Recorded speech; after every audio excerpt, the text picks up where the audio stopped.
Assalamualaikum warahmatullahi wabarakatuh. Perkenalkan, nama saya Imran Syaningsi dengan NPM 1212019-051. Kali ini saya akan presentasi tentang program audit PT Gajah Tunggal Tbk.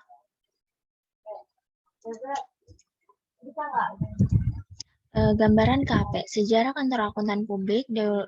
Deloitte merupakan salah satu kantor akuntan publik internasional 4 besar atau Big Four yang bergerak di bidang perusahaan jasa profesional bersama dengan PwC, Ernst & Young, KPMG. Deloitte dibangun oleh 3 orang pendiri, yakni William Gengers dan Admiral Nobu Tohmatsu.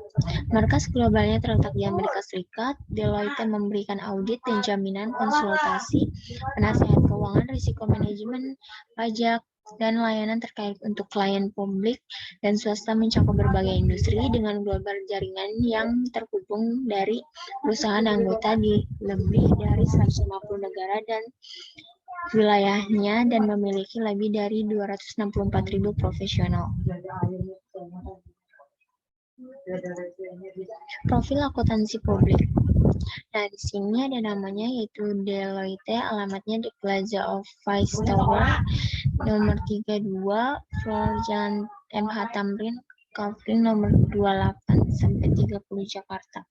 Teleponnya 02150818. Emailnya www.deloitte.com. Lokasi kantor akuntan publik yaitu lokasi kantor akuntansi publik KAP Deloitte yaitu berada di Indonesia di Plaza of Vice Tower 32, floor Jalan MH Tamrin, Kavling 2830 Jakarta. Jumlah partner KAP, kantor akuntansi publik KAP Deloitte ada sebagai berikut. Yang pertama, Imelda dan rekan, yaitu Register Public Accounting. Yang kedua, Deloitte Touch Solution Tax Consulting. Yang ketiga, PT Deloitte Consultant Indonesia Financial Advisory and Risk Advisory Service. Yang keempat, KJPP Lau dan Rekan Valuation Advisory. Yang kelima, Hermawan Juniarto dan Partner Lawyer. Yang keenam, PT Deloitte Consulting, part of the world large management consulting business. Yang ketujuh, PT Deloitte Advice Indonesia Financial Advisory. Sejarah perusahaan. Didirikan pada tahun 1951, PT Gajah Tunggal Tbk memulai produksinya bannya dengan ban sepeda. Sejak itu perusahaan bertumbuh menjadi produsen ban terpadu terbesar di Asia Tenggara. Perusahaan memperluas produksi dengan membuat variasi produk melalui produk ban sepeda motor tahun 1971, diikuti oleh ban biasa mobil untuk mobil penumpang dan komersial di tahun 1981. Awal tahun 90-an, perusahaan mulai memproduksi ban radial untuk mobil berpenumpang dan truk. Di sini ada struktur organisasi. Dari bagian struktur organisasi PT Gajah Tunggal Tbk di atas kita dapat melihat dari 6 bagian.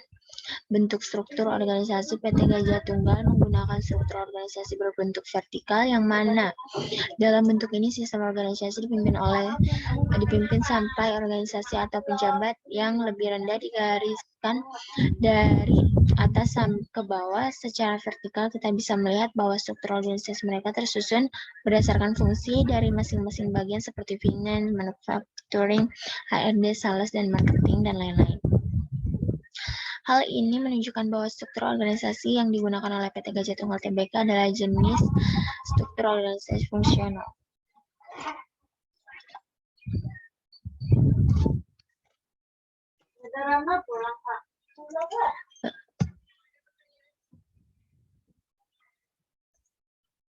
Perusahaan bergerak di bidang pada tahun 1951, PT Gajah Tunggal Tbk memulai produksi bannya dengan ban sepeda. Sejak itu perusahaan bertumbuh menjadi produsen ban terpadu terbesar di Indonesia Tenggara. Perusahaan memperluas produksi dengan membuat varian produk melalui produk ban sepeda motor pada tahun 1971, diikuti oleh ban biasa untuk penumpang dan komersial di tahun 1981, awal tahun 90-an perusahaan memulai produk ban radial untuk mobil berpenumpang dan truk. Nama pemegang sahamnya yaitu GT Tires dari Singapura, adalah pemegang saham mayoritas PT Gajah Tunggal Tbk. Michelin juga memegang 10% saham GJTL, di mana sejak 2004 GJTL menjalin kerjasama strategis dengan Michelin. GJTL dalam hal ini memproduksi ban untuk Michelin untuk pasar ekspor. Dewan Direksi adalah organ perusahaan yang berwenang dan bertanggung jawab penuh atas pengurusan perusahaan untuk kepentingan perusahaan, sesuai dengan maksud dan tujuan perusahaan, serta mewakili perusahaan, baik di dalam maupun di luar pengadilan sesuai dengan ketentuan anggaran dasar. Di sini ada yang pertama Sugeng Radja, Presiden Direktur. Yang kedua Budi Santoso Tanaseleh, Wakil Presiden. Yang ketiga ada Juliani Gozal, Direktur. Kiswono, Direktur. Hendra Soerijadi, Direktur. Hui Cetek, Direktur. Joni Tojoa, Direktur. Ferry Laurentius, Direktur. Tan Yesin, Direktur. Definisi auditing. Pengauditan adalah suatu proses sistematik yang untuk memperoleh dan mengevaluasi bukti yang berhubungan dengan asersi tentang tindakan-tindakan dan kejadian-kejadian ekonomi secara objektif untuk menentukan tingkat kepatuhan antara asersi tersebut dengan kriteria yang telah ditetapkan dan mengkomunikasikan hasilnya kepada pihak-pihak yang berkepentingan. Bukti audit adalah semua informasi yang digunakan auditor untuk mencapai kesimpulan yang menjadi dasar opini audit. Ukuran keabsahan validity bukti tersebut untuk tujuan audit tergantung pada pertimbangan auditor independen. Dalam hal ini, bukti audit evidence berbeda dengan bukti hukum legal evidence yang diatur secara tegas oleh peraturan yang ketat. Bukti audit sangat bervariasi pengaruhnya terhadap kesimpulan yang ditarik oleh auditor independen dalam rangka memberikan opini atas laporan keuangan auditan, relevansi, objektivitas, ketepatan waktu, dan keberadaan bukti audit lain yang menguatkan kesimpulan. Seluruhnya berpengaruh terhadap kompetensi audit. Prosedur audit adalah instruksi detail yang menjelaskan bukti audit yang harus diperoleh selama audit berlangsung. Prosedur sering dinyatakan dengan instruksi yang cukup spesifik sehingga auditor dapat mengikuti instruksi tersebut selama audit berlangsung. Sebagai contoh, berikut ini adalah suatu prosedur audit untuk melakukan verifikasi atas pengeluaran kas. Nah, yang pertama ada pengujian substantif, yang kedua pengujian atas transaksi, yang ketiga pengujian analitis, yang keempat pengujian substantif atas rincian saldo. Lalu di sini ada